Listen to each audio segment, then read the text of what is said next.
What a privilege. What a pleasure. We listen to the fans here at the Robert Hunt Financial Market Update, and he's back, ladies and gentlemen. Please, the in-studio audience, please hold your applause while I mention him, Mr. Nelson Hunt. Welcome, Nelson. Thank you, Robert. Glad to be here. Honored to have you here. Honored to have you back on the show. We're actually recording this live to us, recorded to you, from your office, from Neuhoff Hunt offices.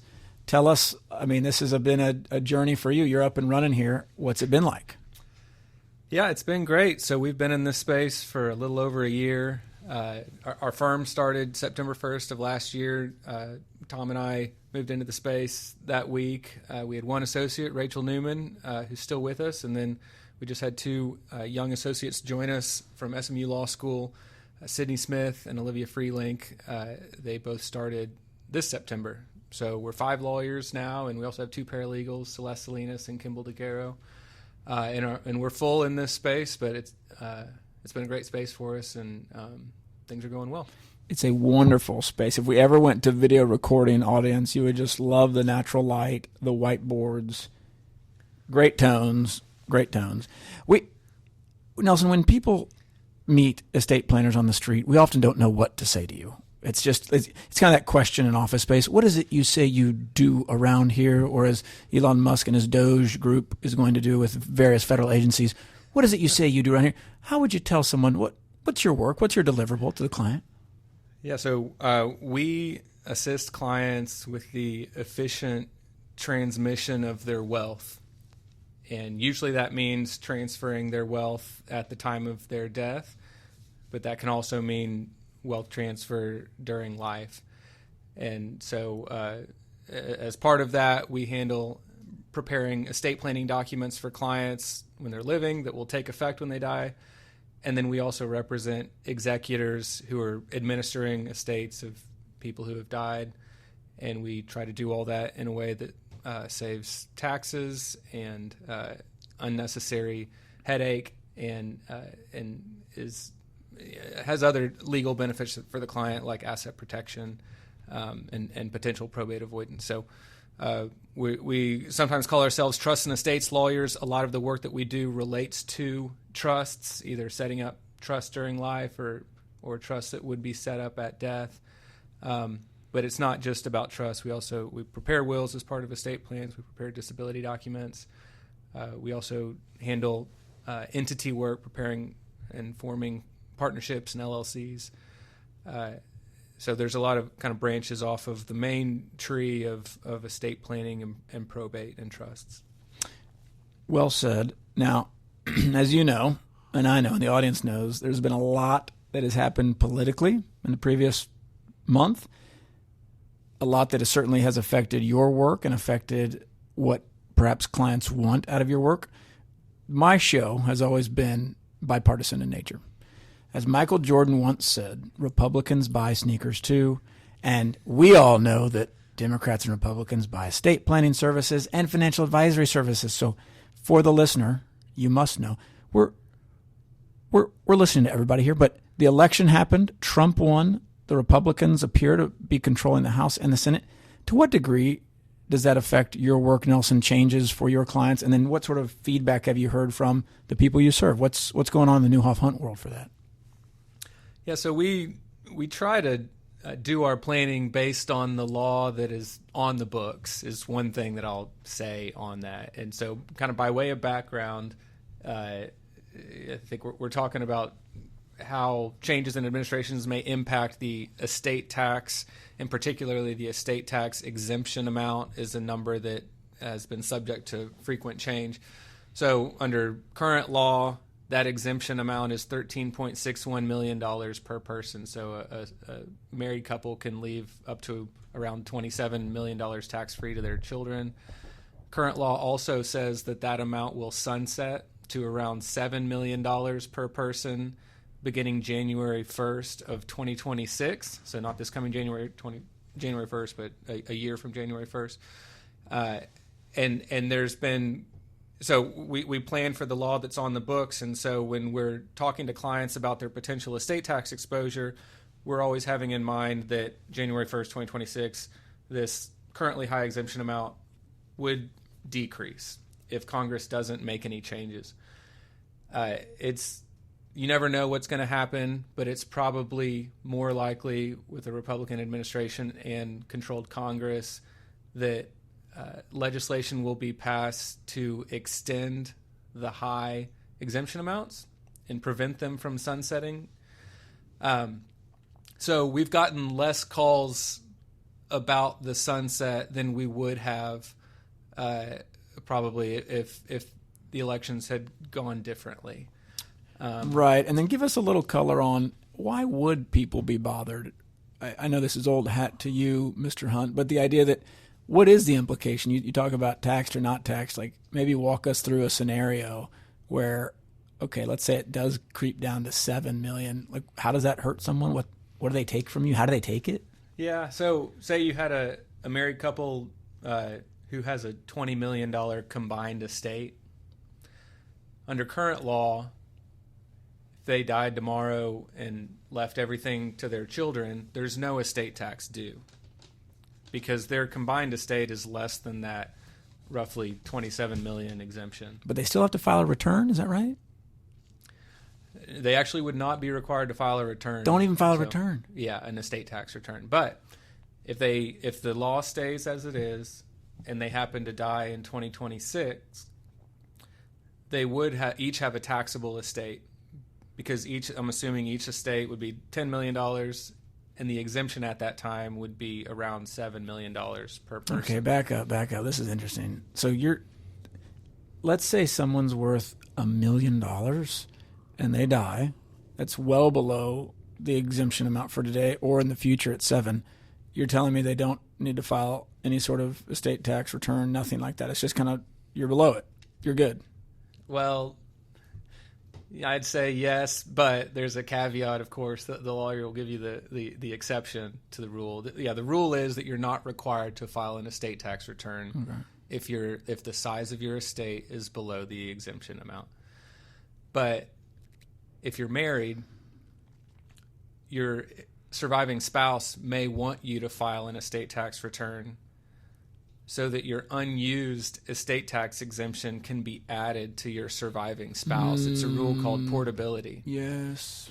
And there are a lot of estates out there that are currently below the exemption amount, but you never know what the exemption amount is going to be 10 years from now or however long.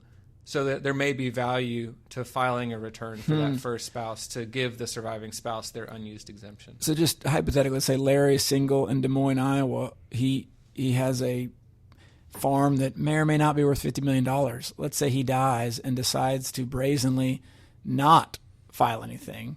Who comes after him? So like who are the cops that like wear the badges and come hunting down people? Yeah, I don't have a great answer for that. You're asking, what's who's the the cop? IRS's Yeah, enforcement? The cops is the IRS, but they don't do any sort of wealth tax, despite what because a wealth tax institute or capital gains unrealized tax would allow for a mechanism whereby everyone's assets are valued on an ongoing basis. Because that doesn't exist today. It seems to me like Larry in Des Moines at $50 million with a corn, huge corn farm that may be in some Byzantine legal structure. Who comes after him? Yeah, well, you'd have to ask, who did Larry leave his farm to when he died? And he may have a Church of Scientology. Yeah.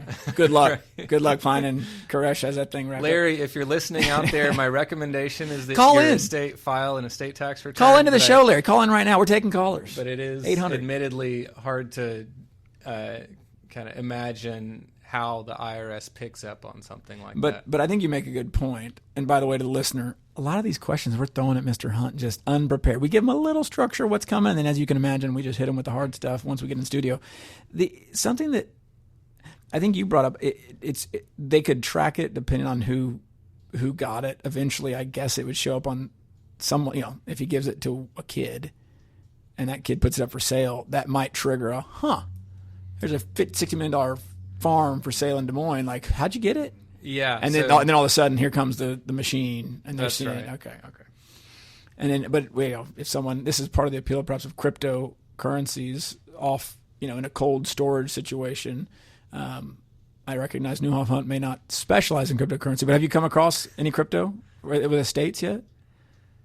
No, I haven't. I think that's coming. I think probably, but that is some of the appeal of, hey, look, if I have this cold storage solution and I have this crypto, I guess in that sense. Well, I'd say the law on that is that the value of your cryptocurrency is included in your estate for estate tax purposes. Correct. But you're right. It's a question as to how would the service police that. But the executor would certainly expose themselves to some liability if they choose not to report any asset, including cryptocurrency. If they choose not to report that to the IRS, they're opening themselves up to potential liability for that tax. Okay, thank you for going down that rabbit trail. As you know, we're keeping costs low, investing simple, time horizon long. As far as we're able, we'd like to include estate planning under those monikers. We want to keep our estate planning simple and our costs low. And obviously, with estate planning, your time horizon's pretty long, so that box is checked. But oftentimes, Nelson, when I'm sitting with a client, they kind of have this misty-eyed view of what estate planning can be. Like somehow you're a genie who can, through crafting some sort of a structure, eliminate estate taxes. And perhaps, I've certainly heard of horror stories where people treat you like a genie. But what are some things when people meet you for the first time and they're like, hey, I've got maybe a high net worth person, they want you to produce some magic. What are some things they ask for that you can't do? What's the magic that you're limited by? What constraints do you have? Yeah, that's a good question. Well,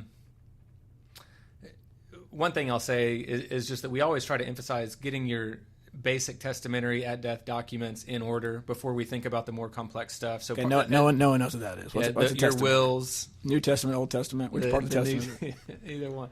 Okay, so wills. Your wills and your powers of attorney. They're the basics everybody should have. So you raise the issue of how do I approach a meeting, and I yes. in those conversations I always emphasize getting the basics done before you think about the more complex, and the lifetime wealth transfer and the estate tax avoidance is always a more complex issue. But yeah, what are the kind of the what can and can we not do? If you're willing to leave money to charity, you can zero out your estate tax because everything you leave to charity is not subject to estate tax, essentially. But if that's not your intent, if you're not charitably inclined, it gets much more complicated as to what you can do to avoid estate taxes, because the general thrust of the rules is that you can leave property to your spouse tax-free, but when your spouse dies, there's going to be an estate tax, and I'm oversimplifying there. And that was Steve Jobs, because he purportedly was able to leave billions of dollars without any estate tax implications to his wife. That's right. Okay. But then when the surviving spouse dies, there's almost inevitably going to be an estate tax due, assuming the estate is large enough. Now, there are a lot of techniques that you can engage in while you're living to reduce the size of your estate for estate tax purposes, and oftentimes that involves creating trusts either for the benefit of your spouse or for your children. And it may involve making gifts to those trusts or selling assets to those trusts. That's always a doozy. The selling, that's always a minefield. You're selling an asset to a trust, which is a separate entity. This is where we're getting into definitions. A trust is a separate entity. Yes. Right? Yeah, this is trust law, English. Like who developed trust? Was it the English who figured this out? It was. So the English figured this out. So that's always a bizarre thing. You're selling something to another entity, even though you might be trustee of that entity. Right. That's part of the magic, I think, of that. Yes, and there's mismatch between the way that the IRS treats trusts for income tax purposes versus estate tax purposes. Yeah. And oftentimes you can set up a trust that's to your advantage because of the way that the income tax rules work differently from the estate tax rules. But as you know, as the part of the conversations with clients, we always try to emphasize understanding what it is that you're about to do. So that goes along with kind of your theme, Robert, about keeping your investing simple. We try to keep our planning simple and more precisely simple to the extent necessary so that the client can understand what it is that they're doing. How do you do that? So this is where the personal financial advisor sees something quite a bit. And I think it's really hard what you do, Nelson, in the area of communicating. So how do you ensure, because I struggle with this in my own work, how do you ensure that the client understands what they're doing? Yeah. Because they talk tough. I mean, the client, no one wants to seem dumb. Right. I don't want to seem dumb. You don't want to seem dumb. No one wants to seem dumb. But is there anything that you're doing to kind of say, hey, Larry in Des Moines, do you know what you're doing here when you're doing this? Right. It's a little bit of a different conversation on the testamentary at death planning versus the lifetime wealth transfer. On the testamentary at death planning, again, that's your wills. And along with wills, we often do disability documents in case you're incapacitated. But on those documents, we're admittedly a little, we want to make sure the clients understand what they're doing. But when we do those, we're not setting up any new structures. We're not moving any property for the client. We're certainly not putting anything into a trust that couldn't be taken out of the trust. Yes. So there's less risk if the client doesn't understand every single word of this 50-page trust document. Right. It can be amended down the road. And so we provide summaries to all our clients that have one page that diagrams, here's where all your property is going to go, and here's what these trusts say. But we don't have to be as certain in that context as we do if a client's setting up a trust that they're going to put money or property into that's going to be an irrevocable trust, and they're going to have to live with that trust. Yes, and give us a brief. I hate to interrupt your train of thought. Whenever you interrupt a brilliant mind, it's never something you want to do. But give us a quick revocable trust primer, and then keep that train of thought going. Show us the mental dexterity that you have. Pop in and out here. Sure. So we do revocable trusts all the time, often as part of your testamentary or at death estate plan. And it's just like it sounds. It's a trust that you can revoke at any time. You can amend it at any time. And if you put property into it, you can take property out of it. The reasons people do those trusts, the primary reason is probate avoidance or potential probate avoidance. You can retitle assets into the name of a revocable trust. And if you, to the extent you do that with everything you own, you can eliminate the need for a probate at your death because nothing's titled in your name. But that revocable trust doesn't have any tax significance, right? And it doesn't have any asset protection significance.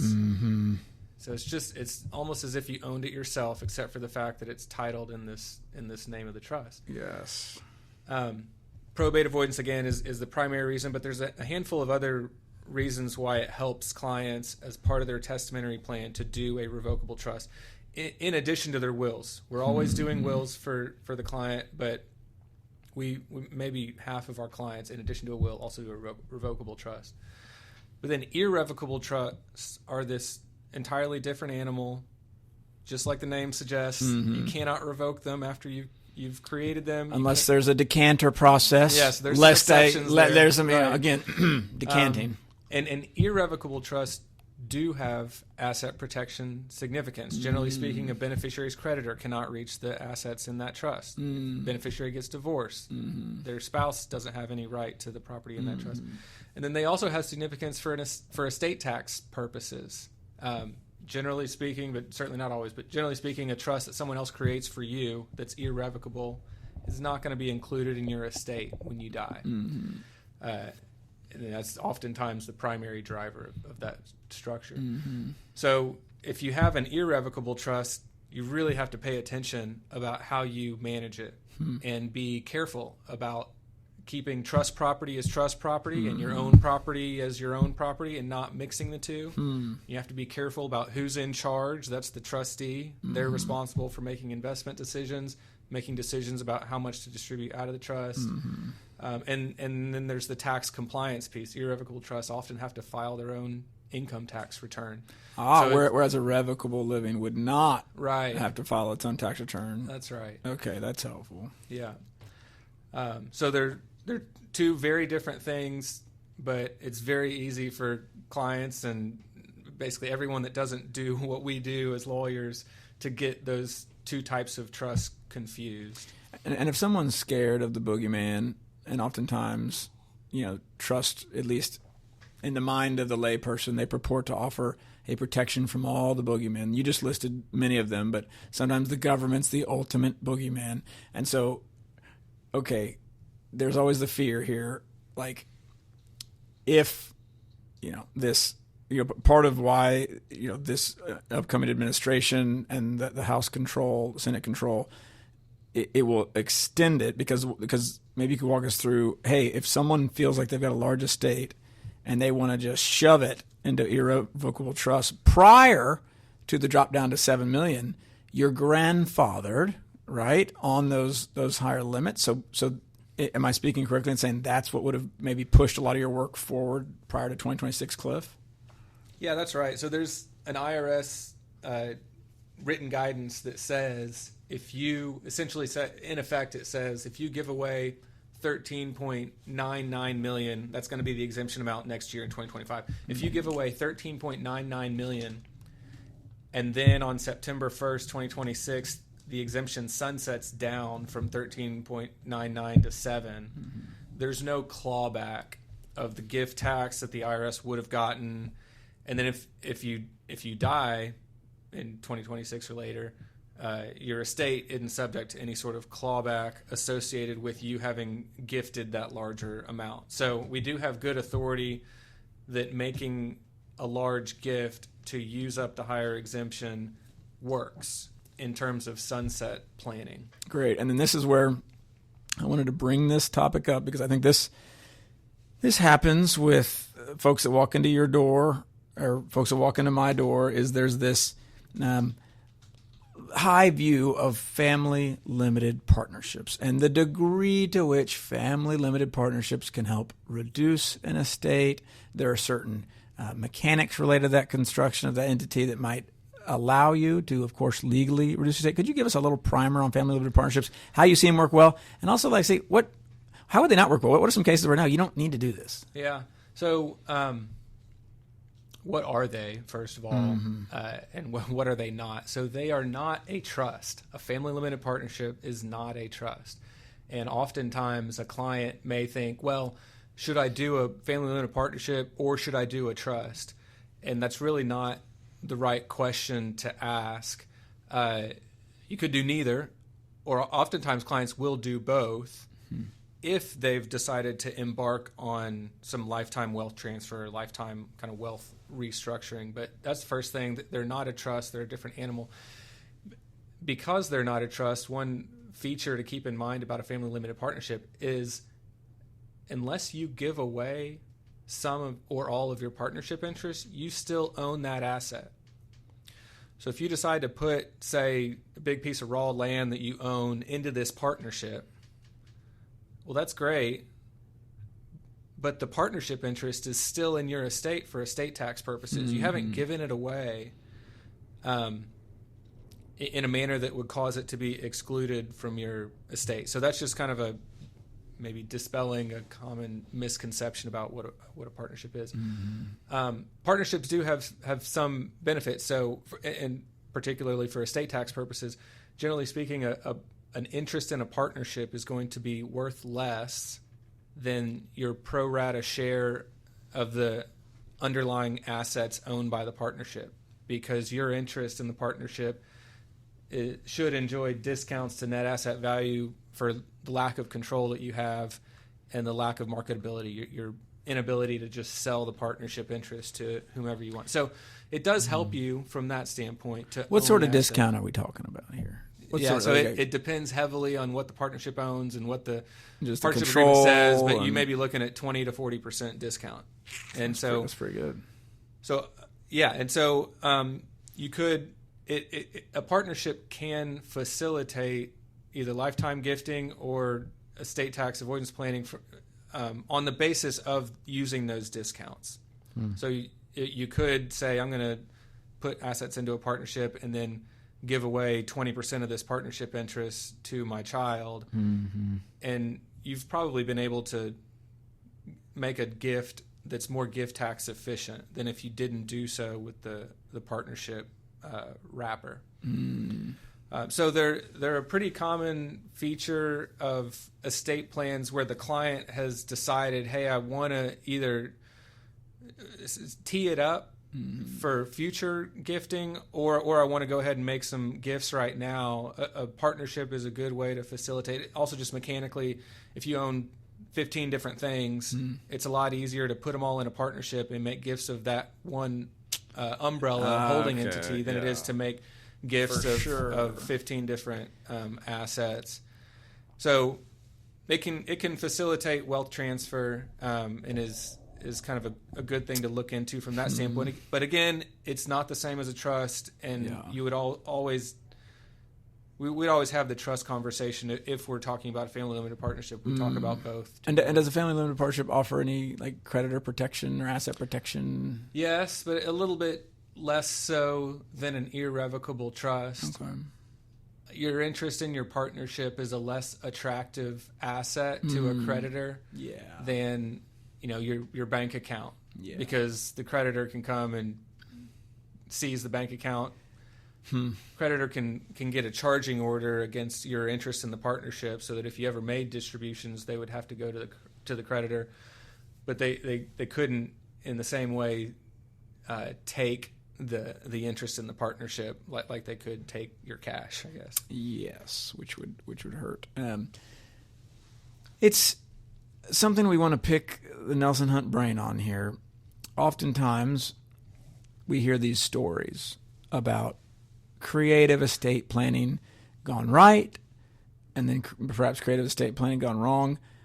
Do you have an example where, just like a teed up perfect example of like, and this can, of course, privacy and all things, give us as little details as you want this worldwide audience to know, but what's a great example of estate planning gone right, where someone came in and by meeting with you, executing a certain plan, they either saved a bunch of money, they saved a bunch of trouble. I'd love just for the audience to hear the kind of, you came in to Jersey Mike's, you bought a turkey sandwich, you left, and you got the turkey sandwich. What is the turkey sandwich here? What's that like? Oh, this is so obvious. They came in, they're in the situation, boom, they left and they saved $1 jillion, cleaner estate, all better. Yeah. Well, the example I have in mind, I can't take full credit. This was a client that came to me probably, I don't want to say too much, but they had a lawyer in another state set up most of their plan. And they moved to Texas, and the thing that they had done, which not every client does, but they had done it, was they had actually transferred all their assets into their revocable trusts that they had set up. And in their case, it happened to be separate revocable trusts, one for husband, one for wife. Sometimes we'll do that, particularly if they live separate financial lives. So this client had a taxable estate, and so we had to file an estate tax return.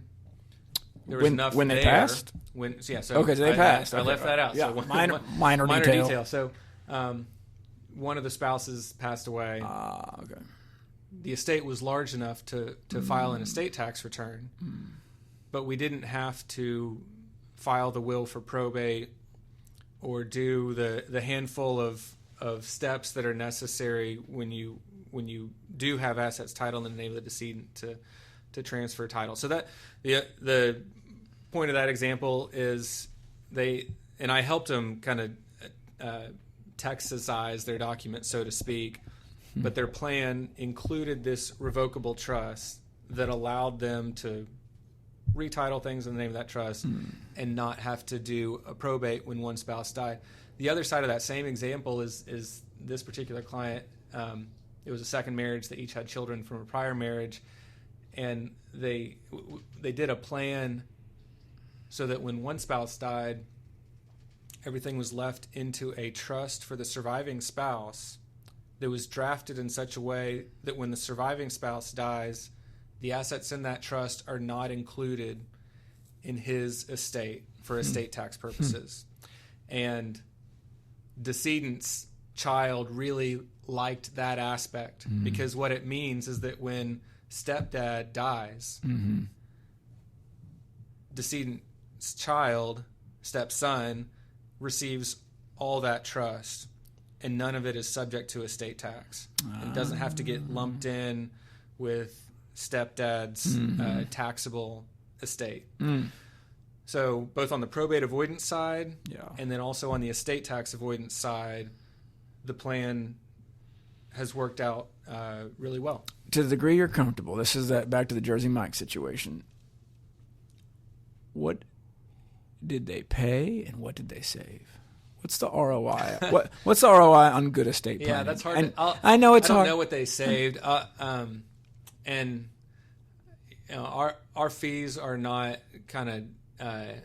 I think for any estate planning lawyer, you're probably looking at something in the range of $2,000 to $10,000, somewhere around there, to do your testamentary estate plan. There you go.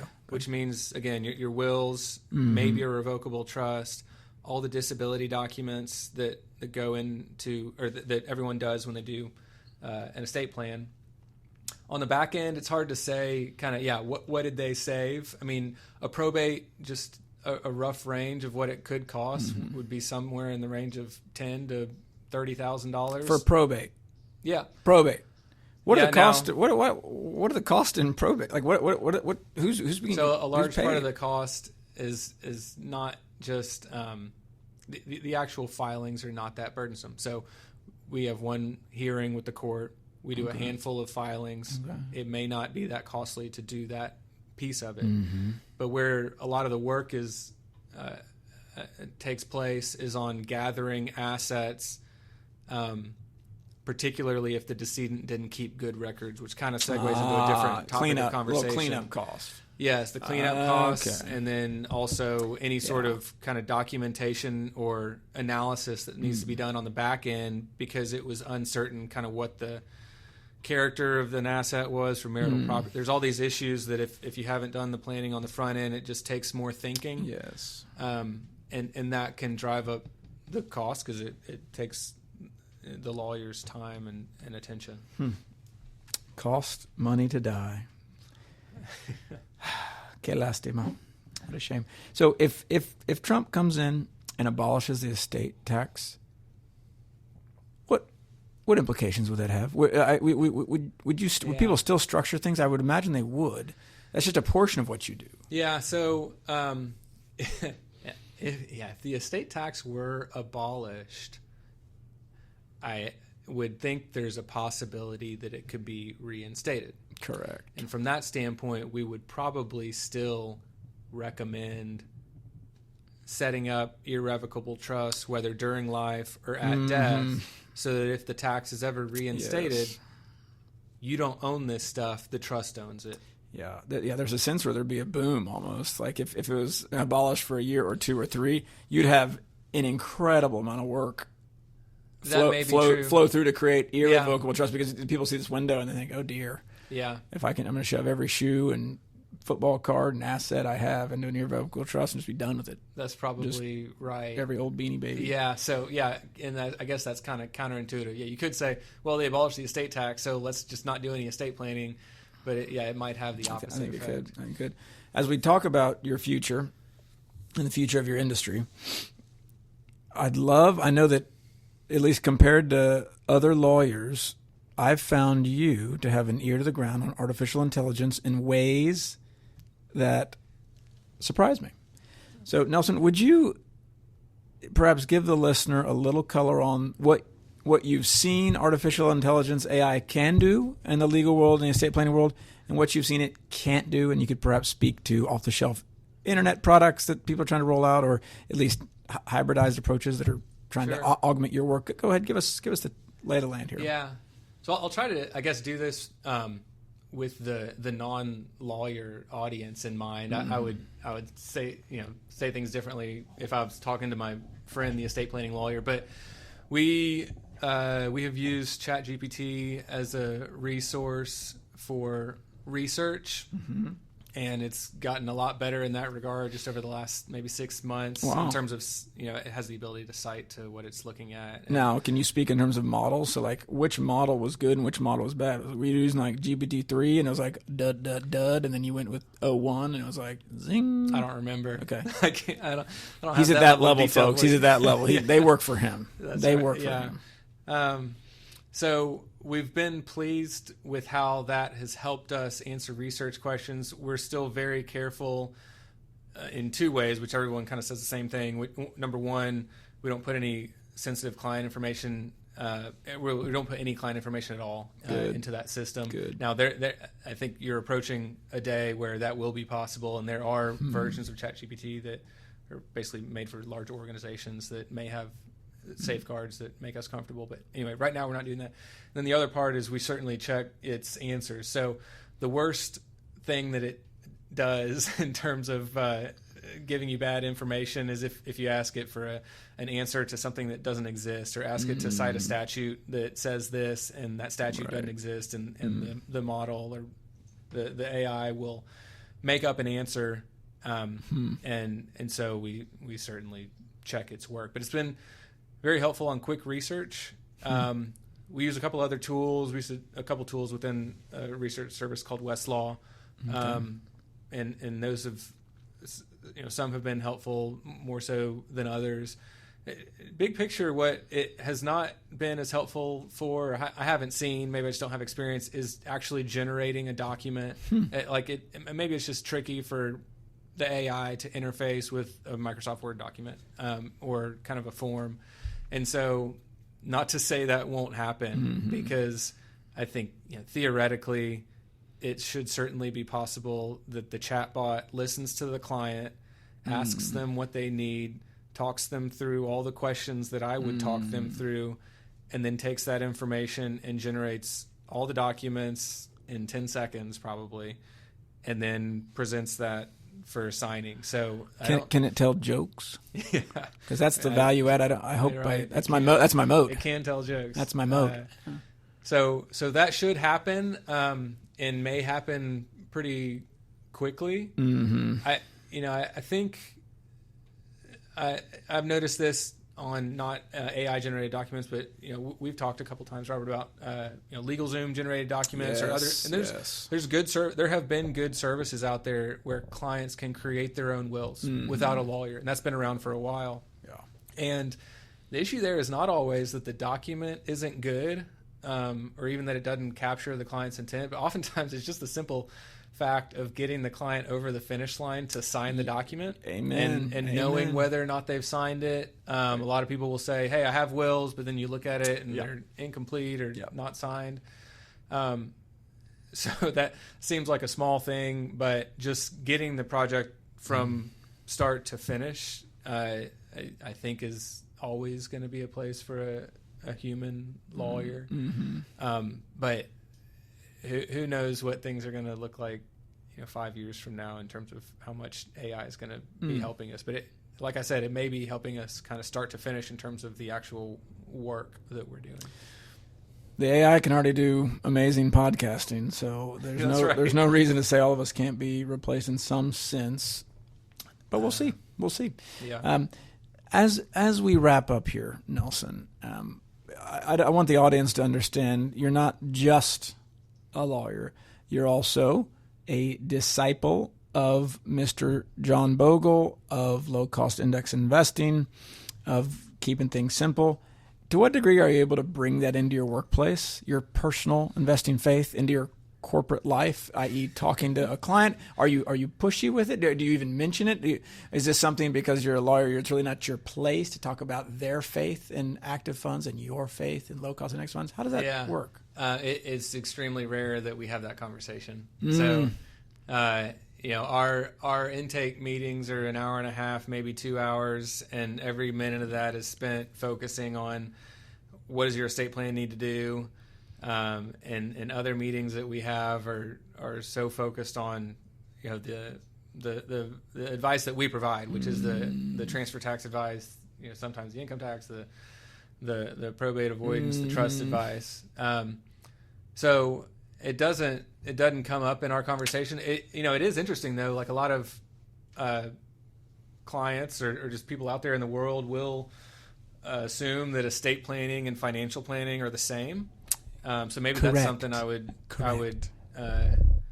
speak to. Like, your financial planner, your investment advisor is certainly not an estate planner. They're not going to prepare a will for you. And then on the flip side, like our office, our practice is not set up to help you make investment decisions. Now, if a client asks me, I'll give them my thoughts. And I certainly don't encourage clients to go and do this or that with their investing. It's just liability. Overcomplicate their lives. Right. But I think if I tried to wade into the waters of giving my investment opinions, that would distract from the work product that I'm providing. Agreed. My own experience is that people will push me to the limits of my estate planning capacities and wait for me to cry uncle and say, go ye to an estate planner. I am like that ChatGPT bot that is doing my best to answer, but oftentimes is incorrect. So I do like that I am able to sharpen my skills here in interviews like this. I hope to, as you, a listener, you're able to sharpen your estate planning skills. I actually think it's important to not go in with a totally blank slate to whether it's a brake repair person, a financial planner, or an estate planner.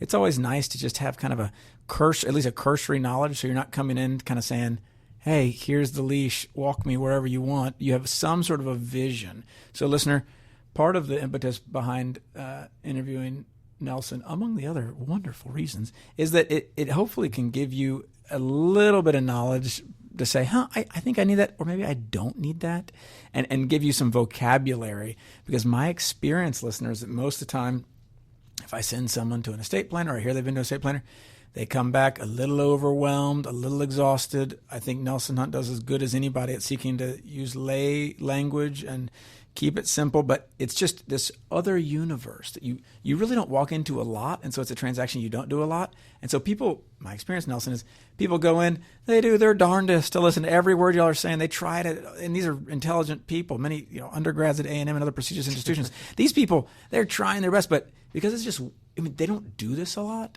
So I just think it's hard.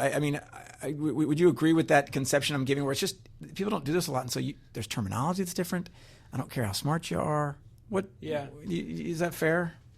Yeah, certainly. So I guess are you saying, hey, let's just all manage our expectations for how much we're going to be able to understand or take away? A little bit. I like the phrase "move at the speed of your understanding." I just think it's important to be willing to do some mind work on the front end, even prior to seeing you. I know you'd never ask for that. You never expect that. But just to be an equipped consumer. I want people to be equipped consumers so that when they do walk into a place like Neuhoff Hunt, they're you guys take care of people so well, it doesn't matter, but wouldn't it be nice if, are there any resources that you've ever sent? Like I'll send people to these books, the Little Book of Common Sense Investing by John Bogle, or The Simple Path to Wealth by J.L. Collins, or The Psychology of Money, Margaret Housel. Yeah. These are these books. I struggle to get people to read anything. I can, if I gave them an estate planning booklet, would they just laugh me off? But is there anything you've ever? Hey, here's a 1-pager or a 3-pager or a 2-pager, or send them this link to this podcast. Maybe is what you'll do in the future. That's a good idea. 43 minutes today. Right. I haven't. Maybe 5 years ago, I looked around for a book that I liked that was on the topic of estate plan. I haven't found one, so there's no book that I could. Maybe he should write one, guys. Audience. Write in. I will say this. There are certainly there's some resources out there, but nothing that I've loved. I'll give a plug for newhoffhunt.com. We've got some FAQs on that site, and we do have a couple resources on there. We have a 1-pager that describes kind of the tax environment, the current estate tax exemption amounts, and various other info. We have a page on there that's helpful for thinking about the estate tax exemption amount in the sunset, which is the historical exemption amount. So you can look back to several decades of, hey, what's the gift and estate tax exemption been? What's the GST exemption been? But as far as preparing for a meeting, I don't personally. We have a one-page. I send clients a one-page intake form. It's just names and contact information. I also ask clients to prepare a balance sheet. I give them a template for that. But I do say, you don't have to make any decisions about kind of what we're going to talk about. I do just prime them that the types of decisions you're going to make in an estate planning intake meeting are who's going to serve as your executor, which files your will with the probate court, who's going to serve as your trustee who manages assets and makes distributions after you're dead, who's going to serve as your agent under powers of attorney, financial powers of attorney, medical powers of attorney, and a big one for people that have minor children is who's going to serve as guardians of your child. But part of my job is to walk the clients through all those decision points during the meeting, because it is really challenging to get up to speed on what all those things are and to hold them all in your head before a meeting like that. Yes. So we try to make it easy, and then we do a summary with all our plans so that when the client forgets what they've done and what it means, they have a short document that can explain it to them and get them back. That's huge. Quickly. And then just to tie the bow on this AI conversation, I think it'd be a neat product. What if you could ask your chatbot questions about your estate plan, and reading those documents, it could pop back and say, hey, what's the percentage here? And the chatbot, boom, I've got your document, boom, there it is. Right, and I've done that with a program called Co-Counsel that Westlaw runs or acquired. And it's hit and miss in terms of its ability to answer questions about a trust. Right. There's just there's some vocabulary that is tricky. But you could probably do the same thing, like copy and paste your whole will into ChatGPT and ask it questions. Right. And you may get some wrong answers, but you may get a lot of right answers. Okay. Well, it's been a privilege to be here, Nelson. But as we wrap up, I want to ask anything that you want to add that you feel like the host here hasn't questioned you on, that you feel the audience needs to hear. Yes, sir. Thank you. One thing that we haven't mentioned that is on the radar of people that have entities like LLCs or partnerships is the Corporate Transparency Act. Oh, yeah. I forgot it. Oh, dear. Yeah. And so it's a doozy. Our firm is not filing those for clients, and we're generally not kind of in the business of that kind of compliance. But we do, of course, have clients that either we've created entities for them or they find themselves as manager of an LLC or general partner of a partnership. And the takeaway is that if you had an entity that existed prior to 2024, you have until December 31st of this year to file your report with FinCEN, which is a Department of the Treasury. Most CPA firms, I think, are not doing this. So correct. There's kind of a gap. There's a gap. RHF is also not doing these, just so you know. But it's really easy to do. You go online, and it's a slick website, and it takes 5 minutes, and you basically input the information for everybody that owns the entity. So their name, their home address, and I think it's like a passport number or some other identifying number. So that would be one thing I would just throw out there.